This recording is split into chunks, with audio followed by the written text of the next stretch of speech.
Hi, everyone. I'm Jennifer, a 32-year-old marketing executive with a passion for fitness and wellness. I even run a blog called Strength Within, where I share tips and personal experiences to inspire others. 2 years ago, I married Thomas, thinking I found my soulmate. He supported my healthy lifestyle completely. We'd go on morning runs, meal prep on Sundays, and even brainstorm content for my blog. It felt perfect, until we moved closer to his mother, Lisa. Lisa lived in a gated community, claiming her health required proximity to family. At first, I was hopeful about the move, but her influence quickly turned my perfect marriage into a nightmare. "Jennifer, darling," she'd coo at family dinners, "you simply must try my pot roast. Though perhaps a smaller portion for you." She'd say this while setting down a food scale to measure my plate. Everyone else was served normally. "Mom, stop. This is embarrassing," Thomas would protest weakly, but he'd cave as soon as Lisa replied, "I'm just trying to help, dear." She always managed to slip in comments like Susan, Thomas's first wife, understood the importance of portion control. Such a lovely figure she kept. Her best friend Karen would nod knowingly. "Oh yes, Susan was always so conscious of her appearance," she'd add, dismissing my accomplishments as a former state swimming champion. It wasn't just the dinners. Lisa's scrutiny seeped into every corner of my life. One evening, I overheard her on the phone. "I'm really concerned about Jennifer's relationship with food. Thomas never had these issues with Susan." When I confronted Thomas, he shrugged, saying, "She only wants what's best for the family." The turning point came when Lisa started showing up uninvited. One day, as I prepared for a major client presentation, she breezed into my office. "Working such long hours, no wonder Thomas eats alone so often. You know Hagi loves a home-cooked meal, just like Susan used to make." Her jabs grew bolder. "Is that outfit really appropriate for someone in your position?" she said, eyeing my professional attire. "The hemline is rather ambitious." It wasn't just verbal barbs. I started noticing strange things happening at work, emails disappearing, meetings mysteriously rescheduled. My assistant eventually let it slip. "Some woman keeps calling HR, claiming to be your mother-in-law. She's concerned about your mental health." The final straw came at home. My gym equipment was tampered with, the weights dangerously loose. I could have been seriously injured. Lisa's reaction: "Oh dear, why not speak to my friend, Dr. Roberts? Just a friendly chat. Thomas agrees it would be best." When I met Dr. Roberts, the trap became clear. "Your mother-in-law tells me you've been struggling with body image and aggressive tendencies," he said. That's when I knew I had to take action. I started documenting everything. Voice recordings of Lisa's helpful comments, photos of tampered equipment, screenshots of my canceled appointments. Then Ashley, the daughter of one of Lisa's friends, approached me at the gym. "Mom told me not to say anything," she whispered, "but I overheard Lisa on the phone with your HR department. She said you might need medical leave, for your own good." Lisa had weaponized her social circle, country club gossips, charity committee members, even the neighborhood watch, to spread the narrative of the unstable daughter-in-law. "I just don't know what to do about Jennifer," I overheard her telling the garden club. "She's becoming paranoid, imagining I'm sabotaging her." Susan went through a similar phase before her unfortunate departure. My phone buzzed with a text from Thomas. "Mom thinks we should have dinner with Dr. Roberts tomorrow. She's worried about you." I stared at my reflection in the office window, recalling the strong, confident woman I used to be, a competitive swimmer who never backed down from a challenge.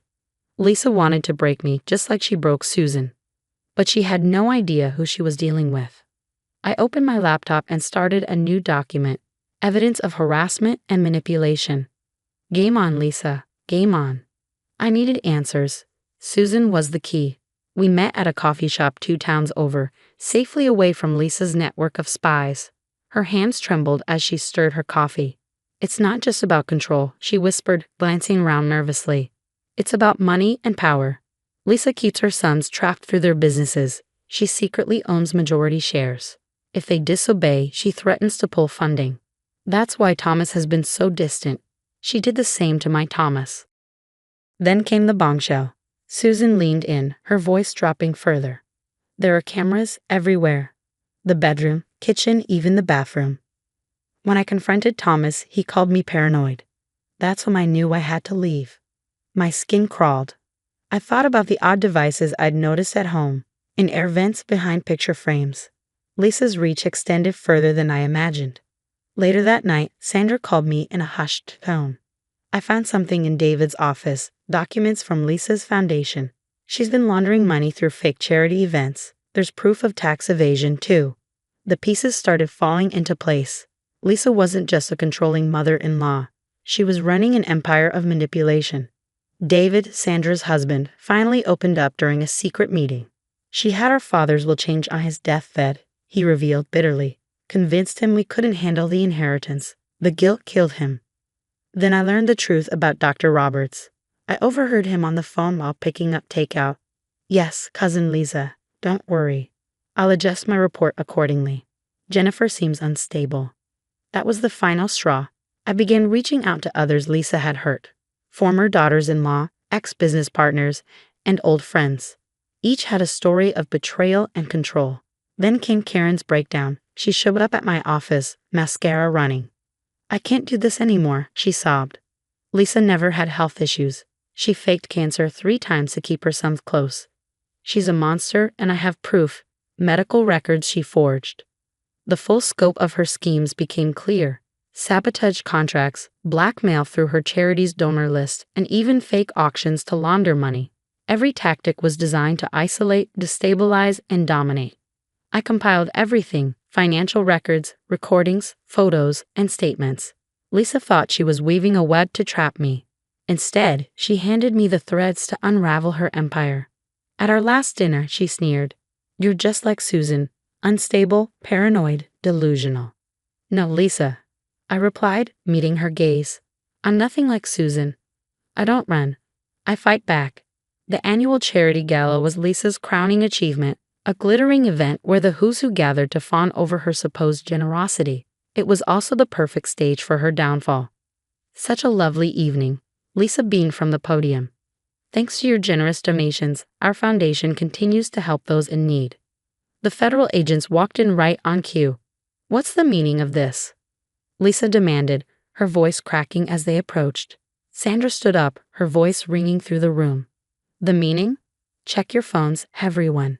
You'll find proof of how Lisa has been stealing from her own charity for years, funneling donations into her mansion renovations and designer wardrobe." Gasps rippled through the ballroom as hundreds of phones pinged with notifications. Lisa's carefully curated facade shattered in real time. "She's lying," Lisa shrieked. "Thomas, David, tell them." But David stepped forward, his voice firm. "It's over, Mom. I've already transferred control of the family businesses. You're out." Thomas stood frozen, pale and shaking as the truth sunk in. The cameras, the contracts, everything she said. It's all true. "Thomas," I said calmly, locking eyes with him, "you'll be served with divorce papers tomorrow. I'd wish you good luck, but honestly, I don't care anymore."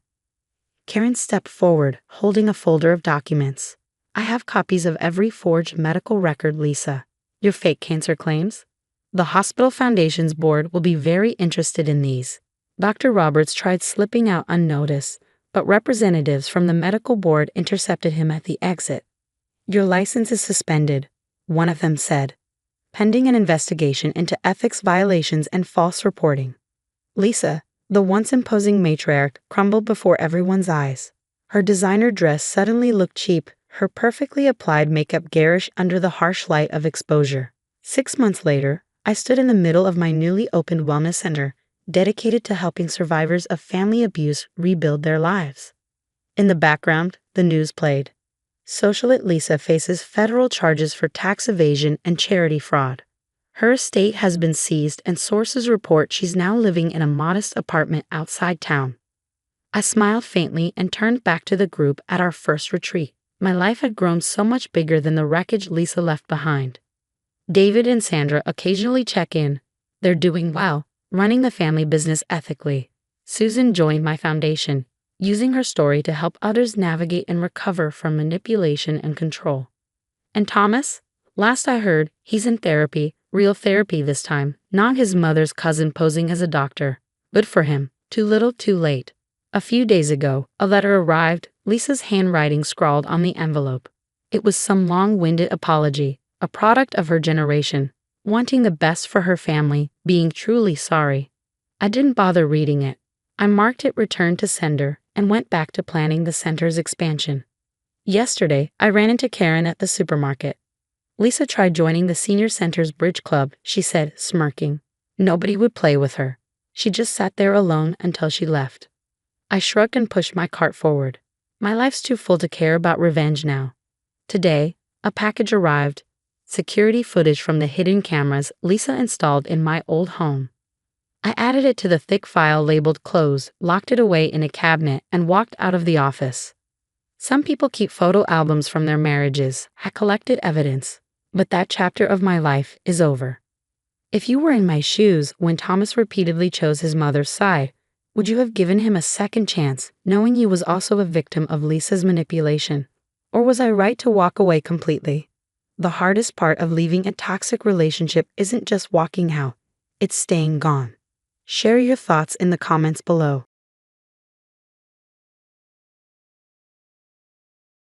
Hi everyone, I'm Patricia. At 32, I built a thriving practice helping people transform their lives through nutrition, but nothing compared to the joy I felt on my wedding day 5 years ago. It was during the reception when James's grandmother, Barbara, pulled me aside. "Come here, sweetheart," she said, her eyes twinkling as she slipped off her vintage diamond ring. "This ring has been worn by the strongest women in our family for 3 generations. Now, it's your turn." I remember tearing up as she placed it on my finger. The antique setting sparkled with tiny diamonds surrounding a brilliant center stone. Martha, my mother-in-law, hugged me tightly and whispered, "Welcome to the family." Truly, everything felt perfect until James's younger sister, Susan, moved back home after her divorce 6 months ago. At the first Sunday dinner after Susan's return, I caught her staring at my ring. "That ring is absolutely gorgeous," she gushed, grabbing my hand across the dinner table. "Grandmother had such amazing taste." "Indeed she did," Martha smiled. "And Patricia takes such good care of it." But something felt off.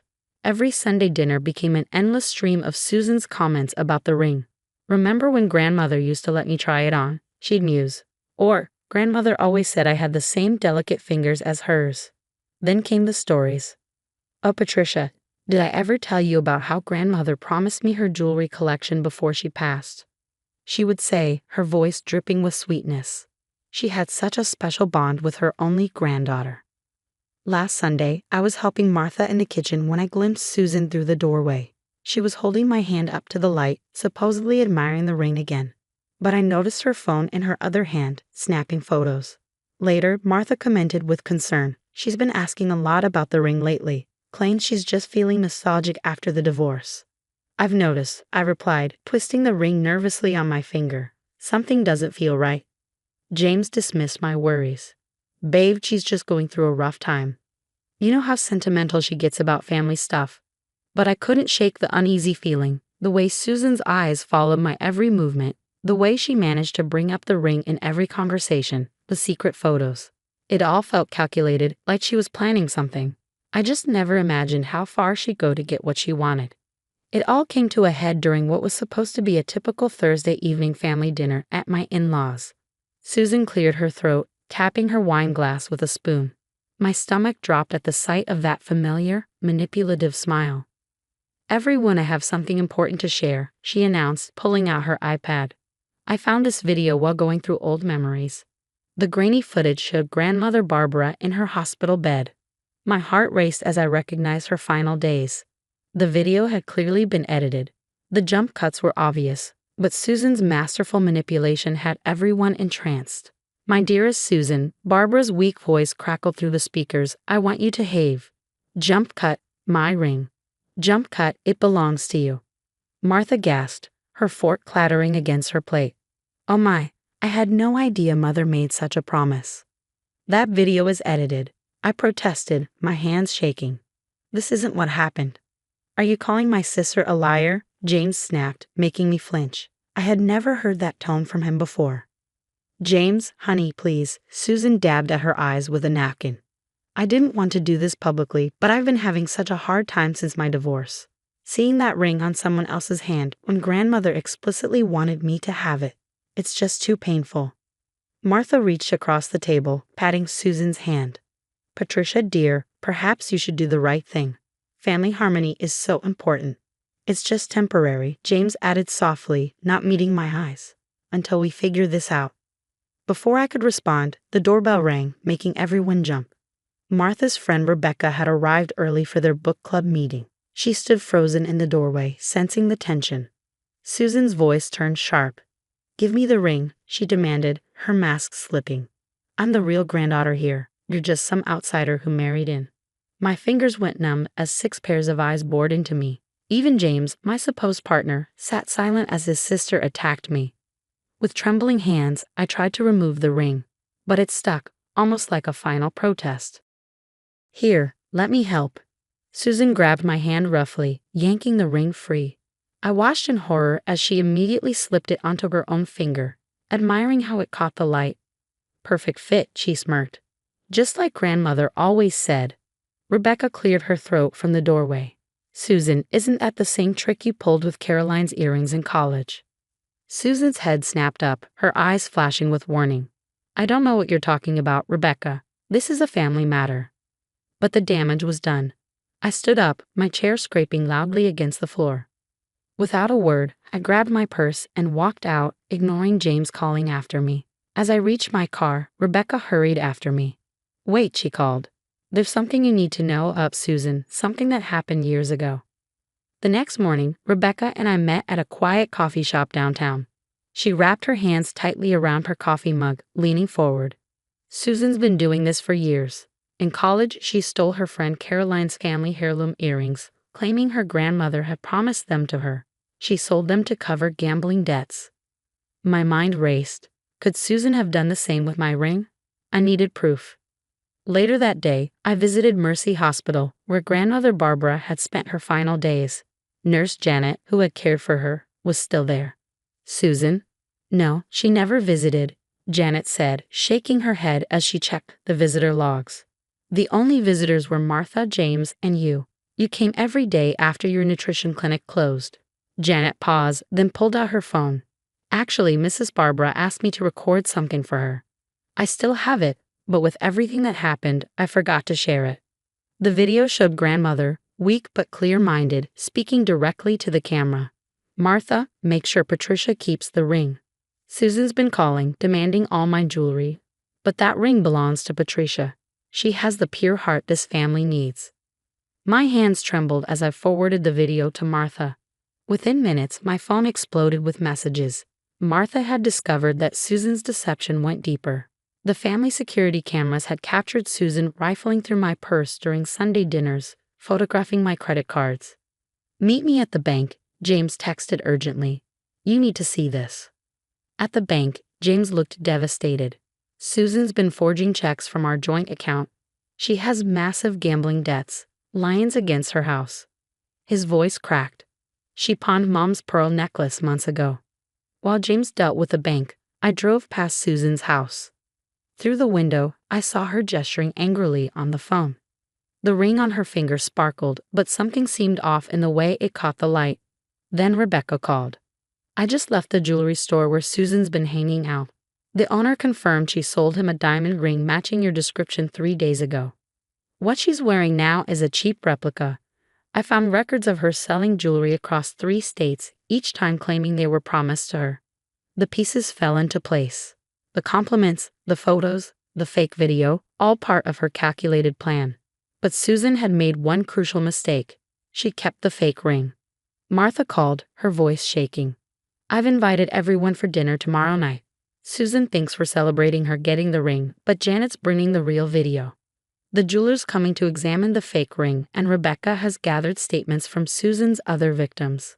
I touched my bare finger where the ring used to sit. "What about James? Will he stand with us?" "He's already called the police about the forged checks," Martha replied grimly. "Susan went too far this time. I never imagined this was my daughter. Tomorrow night, everything changes." Looking at the mountain of evidence, the visitor logs, security footage, bank statements, and victim testimonies, I felt a strange calm. Susan thought she won, but her house of cards was about to collapse spectacularly. The next evening, Susan swept into the dining room in a designer dress, clearly bought with her ill-gotten gains. The fake ring sparkled unnaturally on her finger as she played the gracious hostess. "I'm so glad we can all move past this unpleasantness," she said with a triumphant smile, barely disguising her victory dance. Just as we sat down for dinner, Martha's friend David, who, unbeknownst to Susan, was a certified gemologist, arrived. Susan, too busy flaunting her heirloom, barely noticed him. "Susan, dear," Martha spoke up during dessert, "would you let David take a closer look at the ring? He's always had such an interest in family heirlooms." Susan's smile faltered just for a second. "Oh, I wouldn't want to take it off. It's so special to me." "Please," Martha insisted, her voice carrying a steely edge I had never heard before. David examined the ring under his portable loupe, his expression darkening.